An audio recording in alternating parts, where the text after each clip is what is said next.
ఎన్నో అంచనాల మధ్య విడుదలైన ఎన్టీఆర్ జనతా గ్యారేజ్ ప్రేక్షకులు నచ్చిందో లేదో ఒకసారి రివ్యూలో చూద్దాం. నిజం చెప్పాలంటే మనం ట్రైలర్లో చూసిందే సినిమా.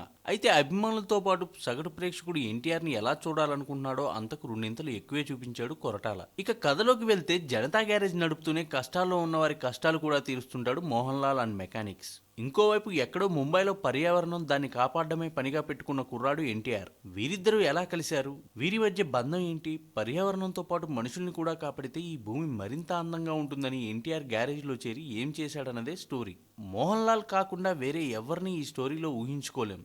అంత బాగా చేశాడు మోహన్ లాల్. ఇక ఎన్టీఆర్ ఎంత గొప్పగా నటించాడో మాటల్లో చెప్పడం కష్టం. ఇక హీరోయిన్ సమంత, నిత్యా మీనన్ నటన న్యాచురల్ గా ఉంది. మిగతా గ్యారేజ్ నటులు వాళ్ళ పరిధిలో బాగానే నటించారు. రాజీవ్ కనకాల చిన్న పాత్రే చేసిన సినిమాని మలుపు తిప్పే పాత్రలో జీవించాడు. ఇకపోతే ఇదొక మంచి బేస్ ఉన్న కథ.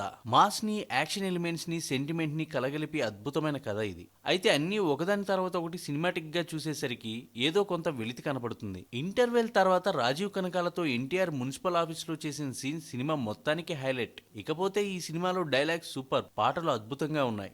ఆడియో విన్నాక స్క్రీన్ పైన చూస్తుంటే విజువల్ ట్రీట్ లా ఉన్నాయి. దేవిశ్రీ బ్యాక్గ్రౌండ్ స్కోర్ గురించి ప్రత్యేకంగా చెప్పనక్కర్లేదు. ఫైట్స్ సిచ్యువేషన్ కి తగ్గట్టుగా నీట్ గా ఉన్నాయి. ప్రొడక్షన్ వాల్యూస్ చాలా గ్రాండ్ గా ఉన్నాయి. మిగతా టెక్నికల్ డిపార్ట్మెంట్ అంతా సింప్లీ సూపర్. ఏది ఏమైనా జనతా గ్యారేజ్ రికార్డులు తిరగరాయడం మాత్రం ఖాయం.